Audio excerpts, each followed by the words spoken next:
When it comes to what your family eats and drinks, you know your choices matter. You're the expert because you know what fits your life. And getting it right starts with good information. That's why America's beverage companies are sharing more information about our ingredients at goodtoknowfacts.org. No spin, no judgments, just the facts straight from the experts for more than 140 beverage ingredients. Visit goodtoknowfacts.org. Sharp French, what up?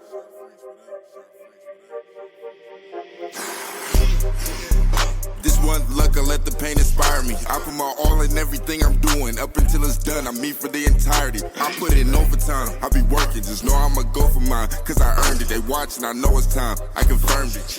A whole society determined.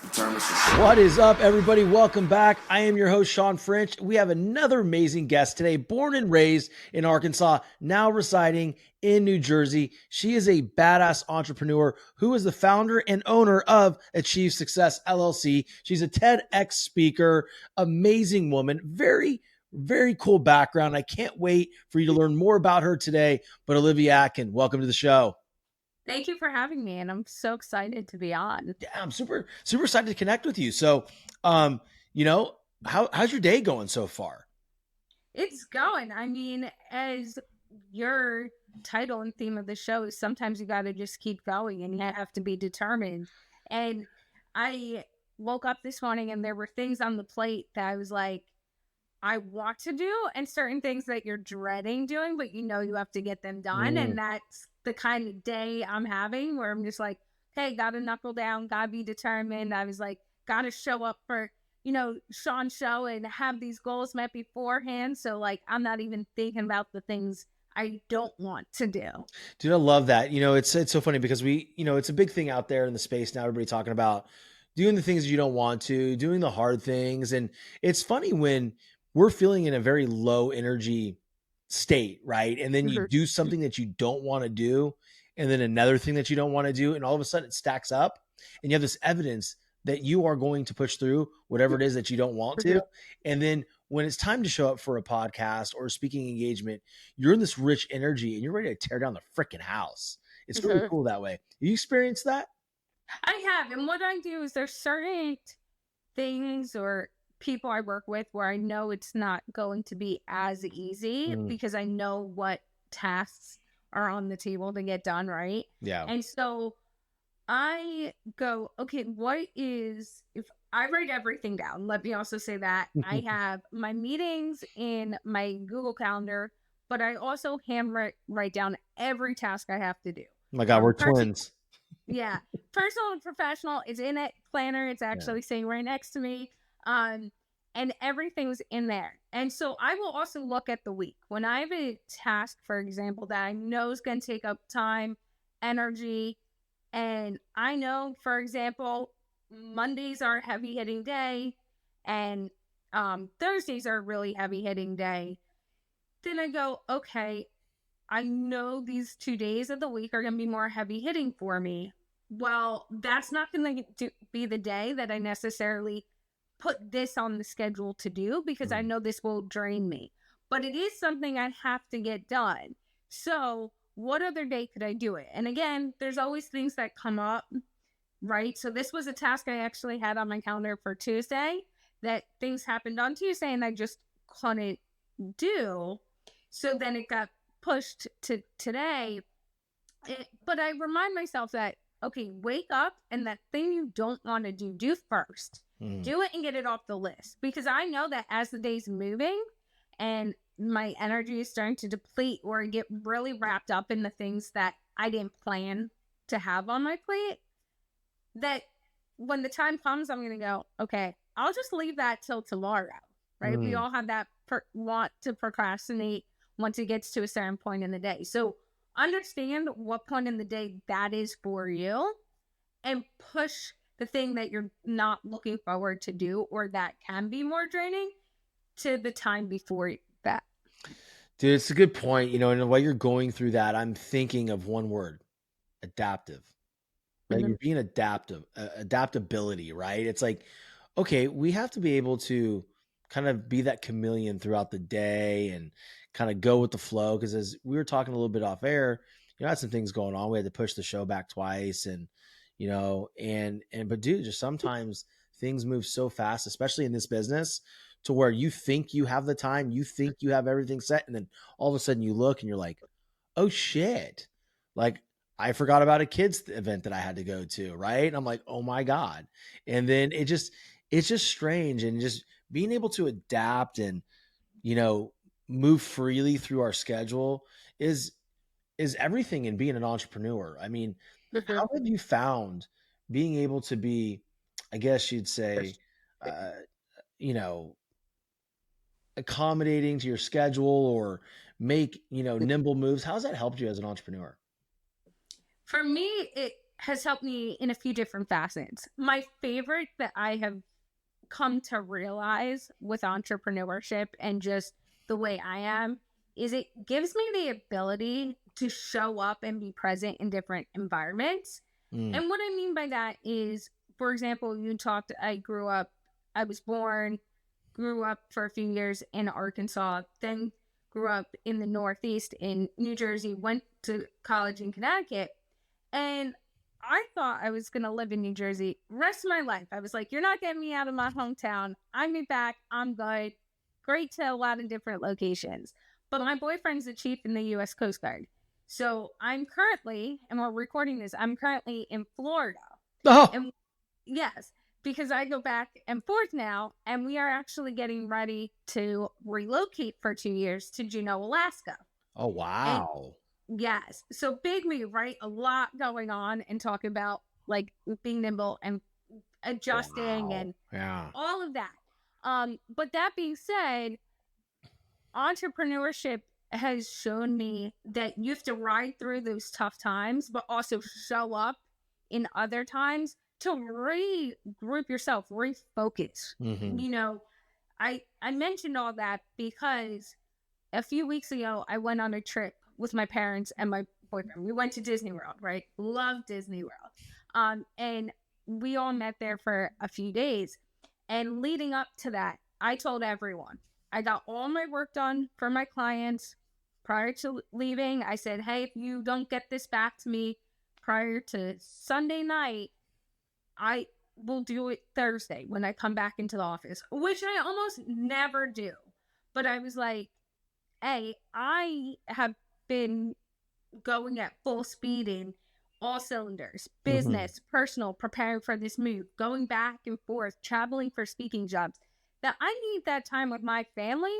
So not only do I feel present in those moments and not feeling like I have to take work calls, but I can make memories with them and I can refuel so that when I show back up to work, now I'm not drained. I'm not run down. I've had the moments of clarity. So for me, that's one of the things I love as entrepreneurship is like, you have to grind it out. You have to keep pushing. You're the only one holding yourself accountable. If you don't do tasks, you're not making money, right?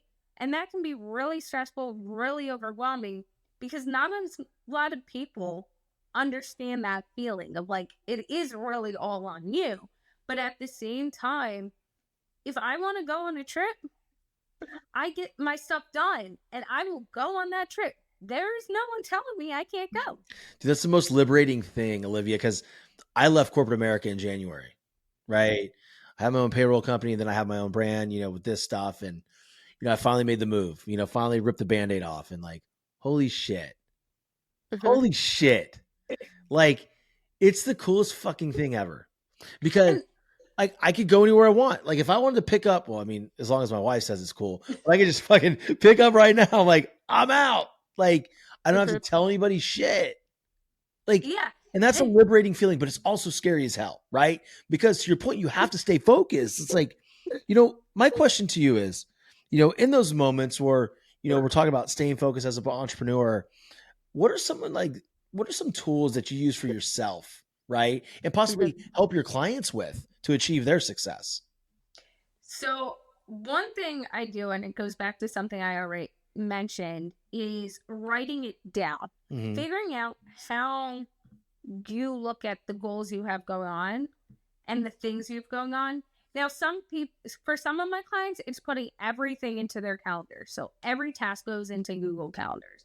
For me, it's writing it all down because I get so busy and so many things come up from clients. Like I just got a client text right before this call asking to jump on a call and pick my brain about a possible strategy implementation that they want to do. Okay, well, that was in my calendar, but now I can write it down. And when I get it done, I can cross it off. I have my nice red pen that I carry with everywhere, pencil and a red pen in my planner. And I could cross it off. So it shows me what I have left to do, what I've already gotten done.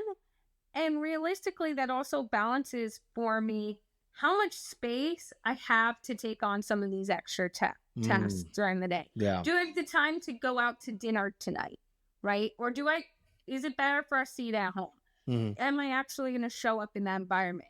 And so for me, a big thing on staying focused is if my friends text me to go out or we want to go to an event, I'm writing it down. I'm blocking out the time physically and committing to it by putting it in the planner, and I hold myself accountable to this planner. And it also helps me that as I move throughout the day, everything goes in there. So I know, doesn't matter how overwhelmed I get or whatever, doing laundry gets put in my calendar, right? So then once I get it done, I can go, okay, I did it. There's nothing that gets left off the table. I love it, dude. Priorities, right? Blocking things off, personal and professional.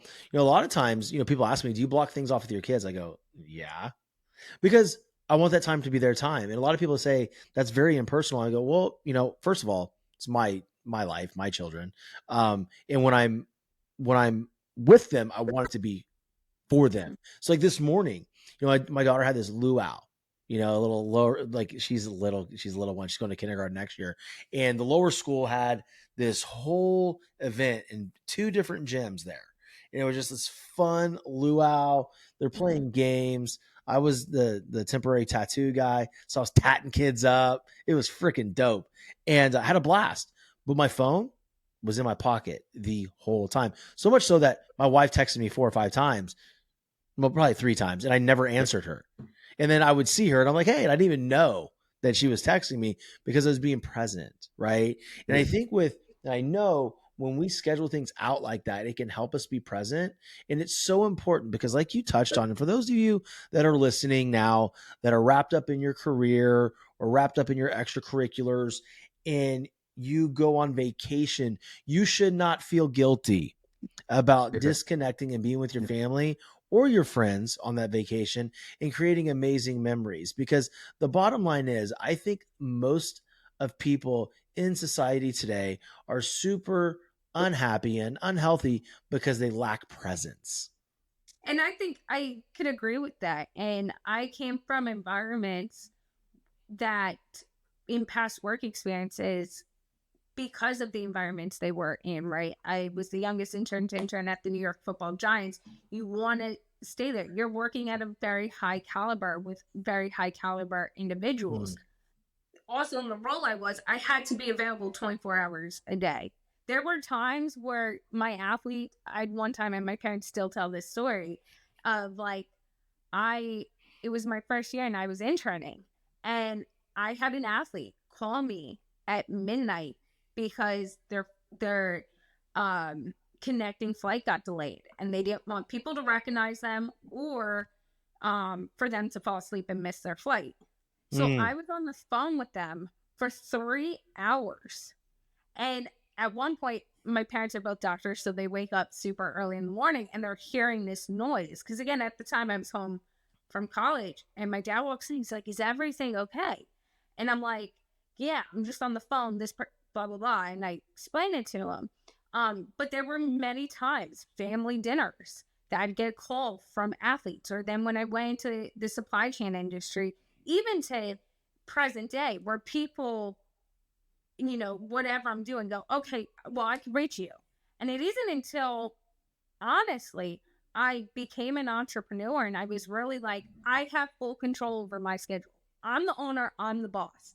there are times, right? And we all talk about balance here, that work-life balance, as much as we would love to go 50-50, is not 50-50 as an It can entrepreneur. never be. It can never be, but with anything, right?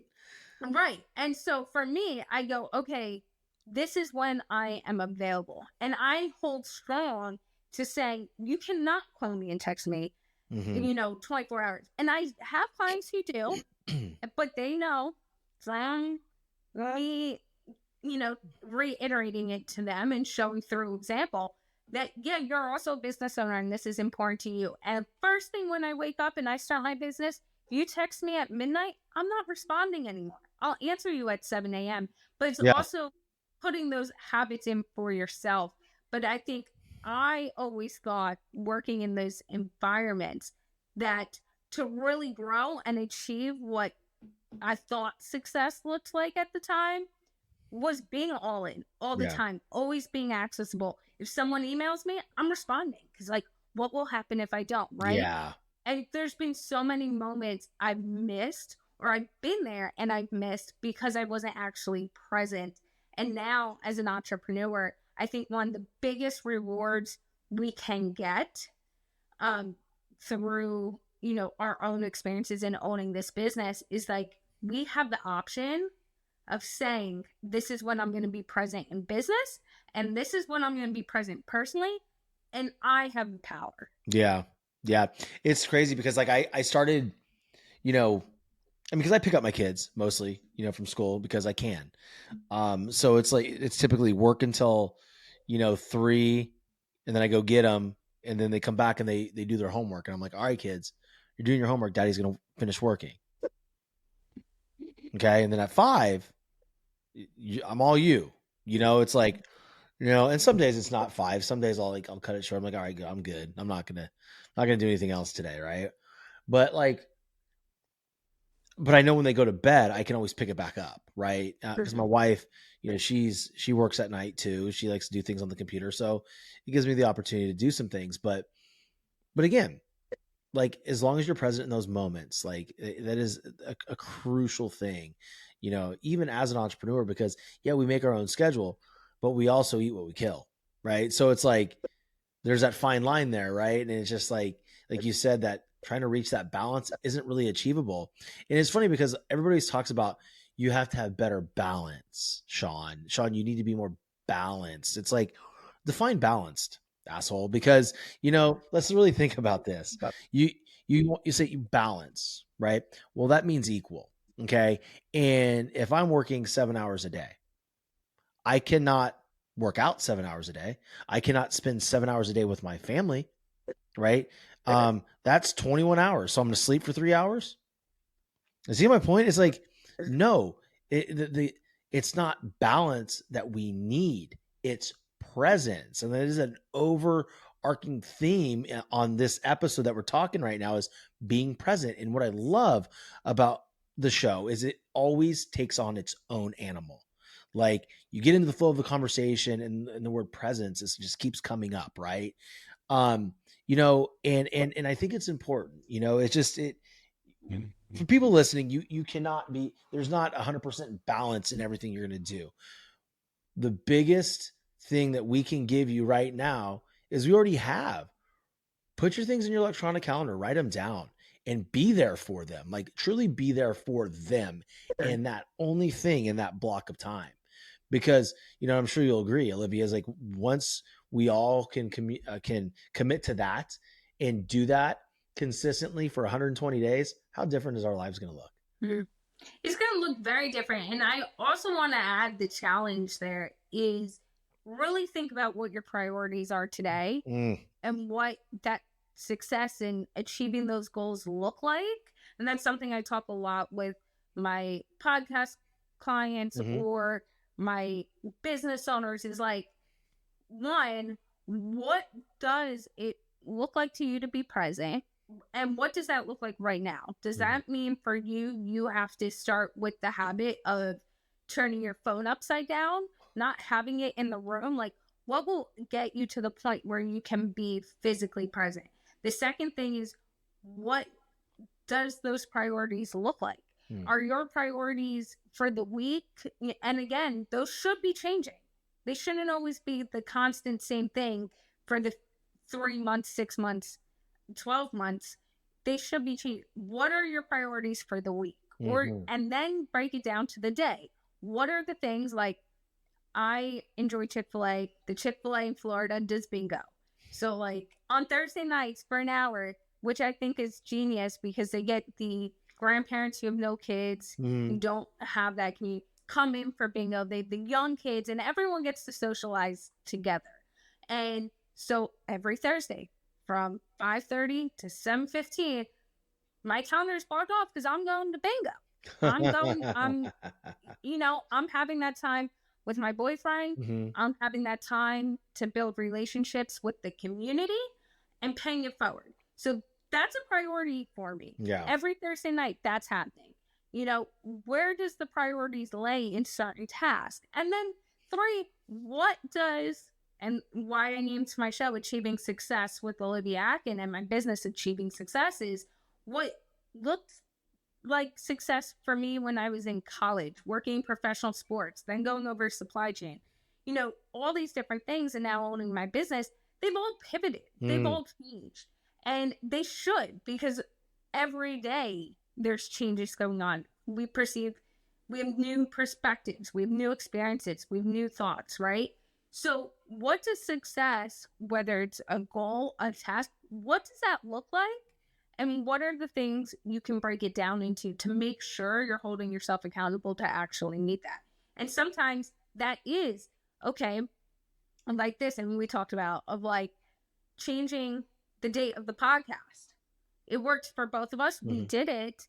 And we're still achieving the goal of having me as a guest and me being able to be a guest on your podcast. It just looked a little different in time frame, but we still hit the goal. Southwest Florida is one of the most beautiful places on the planet to live. For those of you that are thinking of moving from other states to come to Florida, or even just moving to a different part of the state, I want you to think of a big, beautiful luxury home. Contact Legacy Luxury Builders. They are a family-owned and operated luxury residential construction company. As a family-owned business, they believe in the power of building not just homes, but legacies. Contact Legacy Luxury Builders. Yeah. Success, that's a funny one, right? Everybody has a different definition. And you touched on that. For me, like growing up, it was being a Major League Baseball player, winning a national championship at LSU, which we didn't do. And then you look at it, it's like, okay, well, this wasn't a success. Success is such a powerful word because people, like I said, have so many different definitions of it, and people get caught up in what they think success is. A lot of people think success is having millions and millions of dollars and having all the cars that they want. I know many rich people and they're miserable. I know many people that think that if I'm just going to be a little bit more fit, I'm going to be happy. And then you see these people who are completely shredded out of their mind, look amazing without their shirt off, and they don't have a family. And then you have, people with families, right? That like no shame. I have a gorgeous family.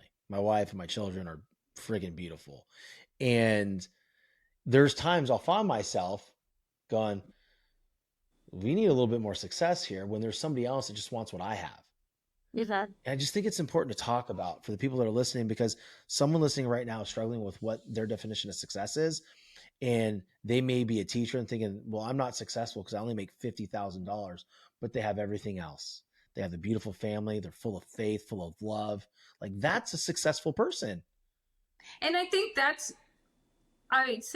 but I know that is why I really created my business, Achieving Success, and the podcast, Achieving Success with Olivia Akin.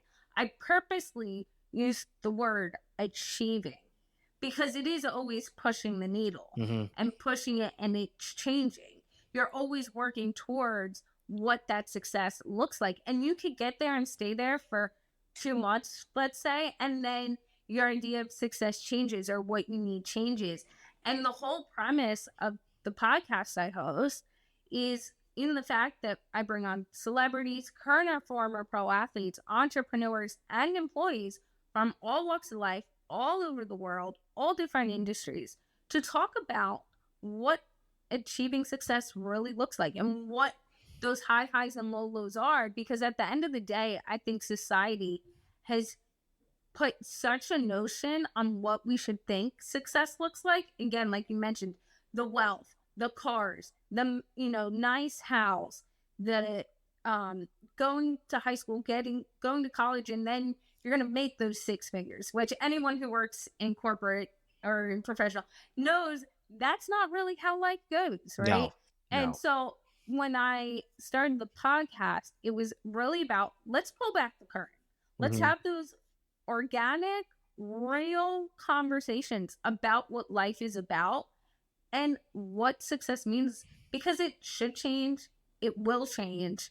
And to be happy, what I have found in my own journey as an entrepreneur too is that my perspective on certain things from when I started my business, which I was still working in corporate when I launched it, to today, which is a little over a year old, 74 weeks, is when you let go and you're grinding, but you're also kind of letting go to these preconceived notions you have or the noise that's around you, your own perspectives can change more than you can even imagine. Again, like I brought up earlier, I never thought I'd leave New Jersey. And I joke with my boyfriend, I'm like, I never thought anyone would get me out of New Jersey. And now we're going to be moving to Alaska. I always said, as someone born in the South in August, in the heat of weather, I'm that person that wears a sweatshirt in 80-degree weather. I said, I'm never going somewhere colder than the Northeast. Now I'm going, okay, we're going to Alaska. I'll figure it out. I'll adapt to that environment. And so I think really when you kind of let go to the noise around you and what others are deeming you should do as an entrepreneur or do as an individual to meet what they deem success is, remember, that's really because that's what they have correlated with success, is what they're telling you should do. As an entrepreneur, we've always been told to some extent too, you have to be super niche, you have to do this, you have to do that to be successful as an entrepreneur. You have to hold to some extent the power you have and the vision you have. And I think sometimes the vision you have to trust it within yourself. I remember when I started my business and podcast, November 1st, 2022 is when they both launched. And I was doing a networking event a few weeks later. It was about 18 weeks later. And I sat in this call. I thought it was going to be a one-on-one call. Ended up being a group call with a few different entrepreneurs. And I'm sitting and they're telling me I'm not niche enough. My podcast isn't going to succeed because it's not niche enough. My consulting business isn't going to succeed because I'm not niche enough with the clients I'm looking for. Age range, demographics, all these things. I'm not niche enough. And I'm going, I have this vision. I know I'm going to stick to it because at the end of the day, I'm going to look back with regret. Now, there were some people I did listen to as I grew my podcast out or this or that. I took nuggets. I listened to what people were asking me, right? My consulting business, I still consult with entrepreneurs. I still consult on strategy, processes, all these team development. But a lot of it has now working with individuals starting their own podcast, improving their own podcast, sponsorship decks, helping hosts get their own podcast, or helping individuals who don't have a podcast get on the right podcast to tell their story and connect with the community. And that all came from when I started listening to others going, you're really good at this. You're really knowledgeable about this. I would love to sit down with you and talk to you more about these things. So I listened to that, but the overall vision of not being super niche and being able to connect with anyone because of my own life experiences, because of the industries I've worked, because of the certifications I have, I vision that. And that call happened between week 18 and 19 of my business being open. It happened on a Monday. And Friday, I found out my podcast was a top 10% most listened to podcast globally. It's awesome. Without like any promotion. Yep. It was just people organically loved it. And it was that moment I woke up to that email that Friday morning being notified. And I was like, and they said I wasn't going to succeed and be successful because I wasn't niche enough. Dude, it's funny. I was told many times this. Don't work with athletes. They're not going to be able to pay you. It's not going to work. It's not going to work. I really don't know what your show's about. Doesn't make sense. I'm like, then you're an idiot. You're not listening. Straight up. Like, I'm sorry. Like you know, all these different people saying certain things. You know, you can't have a top 50 entrepreneur podcast unless you dump like $7,000 a month into it. I'm dumping zero into it right now, and I'm 34 in entrepreneurship in the United States of America in Apple. Okay. And I think I mean, like, I'm not spending any money, you know. Yep. And I'm looking on the list, and you know, I'm seeing John Maxwell right next to me. I'm seeing, you know, Gary Vaynerchuk up a little bit. I'm seeing all the names. I'm like, well, there's Sean French. What do you mean it's not going to work? Well, and that's the other thing I really want to hype on right now, because this gets me going as well. And I think there's a really big misconception is you don't have to dump thousands of dollars as an entrepreneur into your business. You don't have to dump, right, your life savings. No. Again, sometimes it's depending on what you're doing. If you're starting a product line, you're going to have to different. dump. Yeah. It's a little different, right?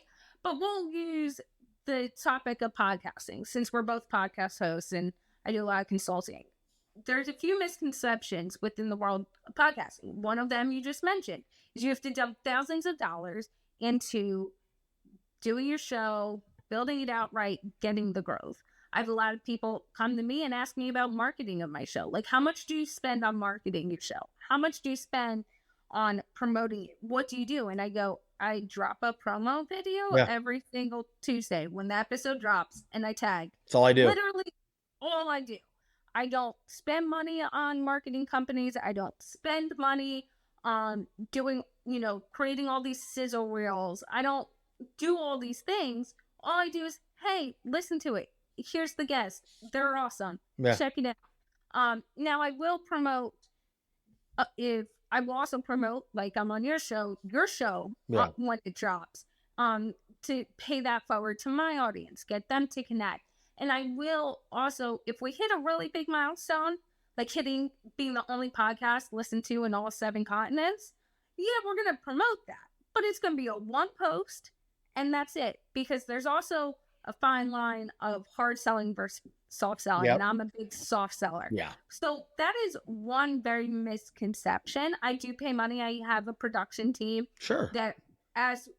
that will do the editing for me to take it off my plate.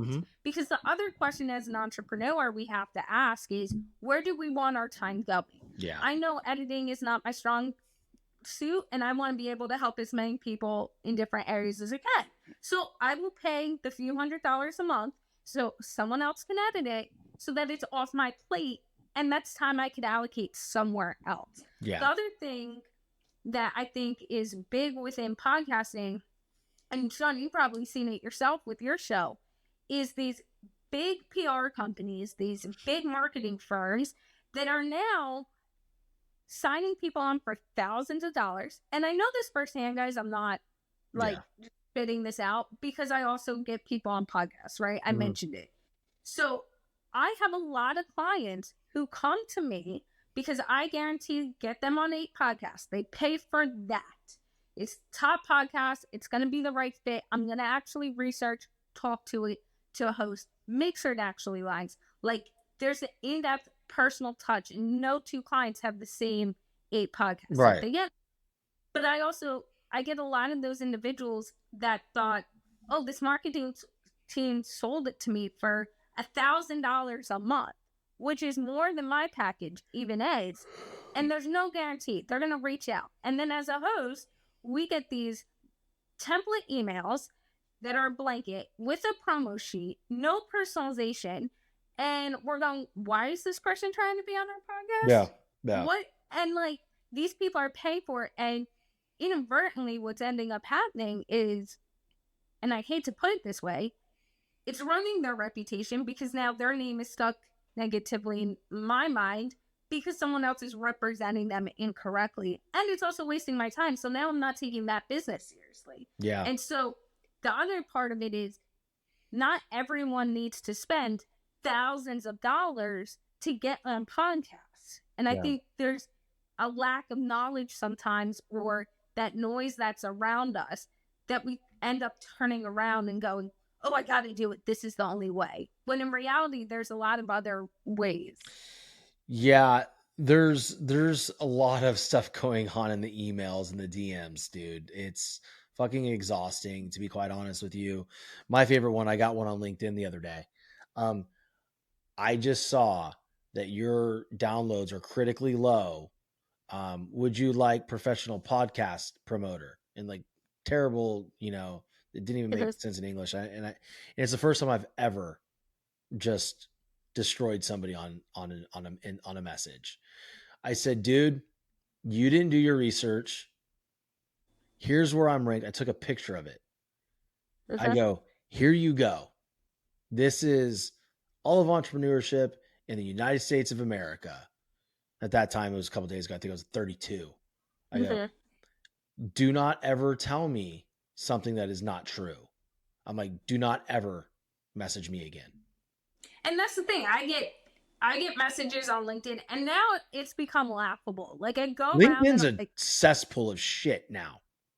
I'm like, this is ridiculous, because there's also no accountability. I will get messages, oh, I see you have a podcast. Have you thought about being on YouTube? And I'm like, I am on YouTube. Yeah, like, if you searched the podcast, you would have seen the YouTube link. So you didn't even do that.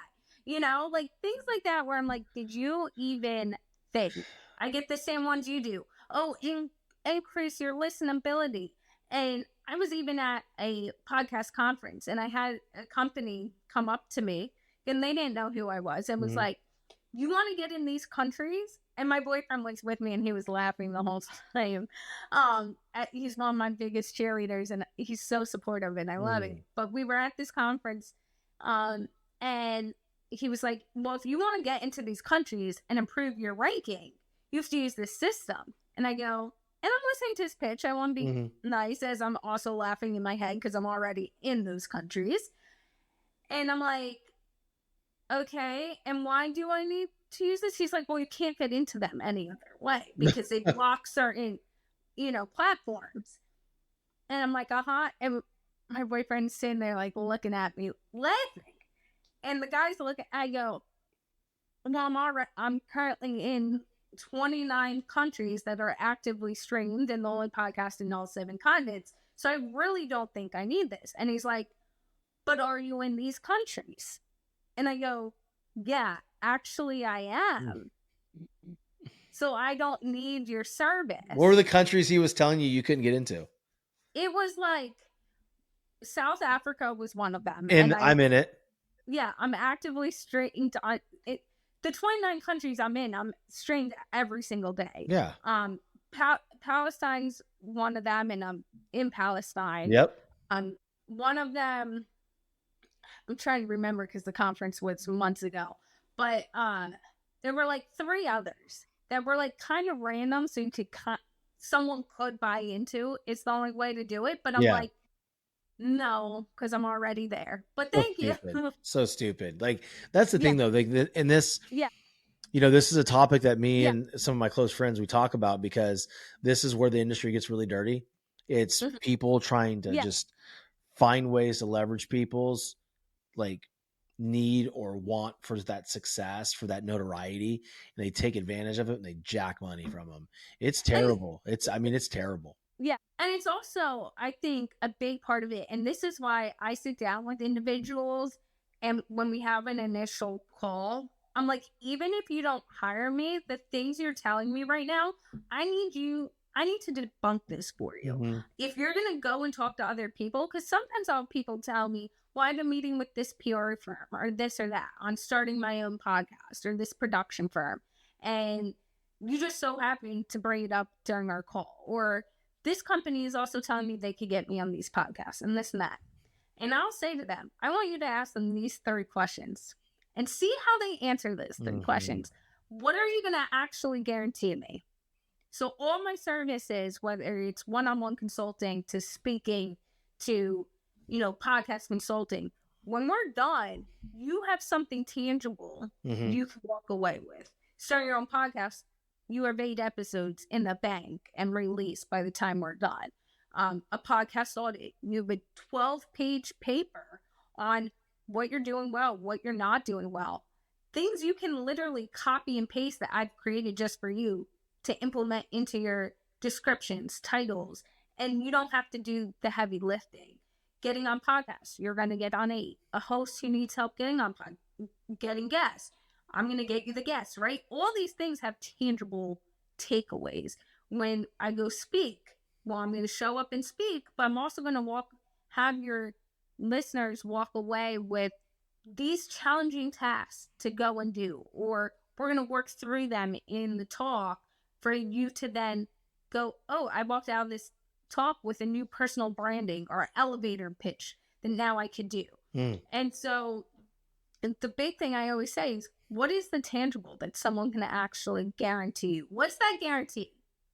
And if they can't guarantee you it, start to ask some questions. If they're helping you start a podcast, what RSS feed platform are they using? If they're not telling you a top 3 ranking, RSS feed platform, and they're pulling one out of the hat, that's not going to help you. Yeah. And I'll start diving into it. I'm like, ask these questions. They're like, wow, you know a lot. And I'm like, listen, even if you don't bring me on to help you meet your goals with strategy of your business or this and that, I still want you to succeed. I still want you to do well. And also, by having you ask the right questions and share with you what those right questions are to ask, because especially in the podcast industry, there's so many people right now, and it hurts me to my core, that are trying to take people for their money because the knowledge is just not there. Yeah. I mean, it's an industry that people see how they can be recognized, right? And then they lead with that and they want that quicker, right? And then people know that, and then they prey on those people, So, I mean, I'm just grateful I haven't fallen for anything in the last 2 years because I have, right? We all have. Like, it's been crazy. So, I just want the audience to realize that there are good people out there like Olivia, myself, that can help you get to where you want to be. Our network is really, really cool. We both know Marcus Ogden. And I'm sure there's more people that we know in common. I haven't even dug into it yet, but I'm sure there's a ton of them. And so, hey, listen, as we land the plane, if my listeners right now, I mean, I'll put it all in the show notes, and I know you wrote it in your onboarding form, but tell them where they can find you and how they can best support you in your business and to work with you. So you can find me on LinkedIn by searching Olivia Akin or searching Achieving Success LLC. The podcast, Achieving Success with Olivia Akin, is on all platforms for audio as well on YouTube. In case you want to listen to it, all you have to do is search Achieving Success with Olivia Akin. And then you can also go to my website, achieving-success.com. Most things are on there. And if there's something you're looking for that you can't find, reach out through the website. I'll also provide my email in a moment, because I do have a lot of people who come to me with one-offs or needing help. And if I can provide the help or even just have that conversation with you, I'm more than willing to do it. Instagram is _achieving success. And then you can email me at olivia.akin@achieving-success.com. I answer all my own emails, so I will answer every single person. He answers them quick too, guys. He answers them quick. She's on it. She's dialed in. She's focused, laser beam. So, Olivia, thank you so much for coming onto the show and telling the audience about you and what you do and how you help your clients and businesses. And, but more than anything, thank you for getting really really real on what's out there in the industry, and kind of putting on your tinfoil hat with me and talking shit about all the people that are taking people's money. I think more people need to be aware. For those of you listening, go follow Olivia, follow her show, subscribe to it, listen to it, give her a written review, and stick around the people that are going to tell you the truth, right? It may hurt your feelings at first. We never intend to do that, but we're not going to blow smoke up your asses. So until next time, guys, stay determined, chase your dreams, and don't stop until you make it. Peace out, y'all. Southwest Florida is one of the most beautiful places on the planet to live. For those of you that are thinking of moving from other states to come to Florida, or even just moving to a different part of the state, I want you to think of a big, beautiful luxury home. Contact Legacy Luxury Builders. They are a family-owned and operated luxury residential construction company. As a family-owned business, they believe in the power of building not just homes, but legacies. Contact Legacy Luxury Builders.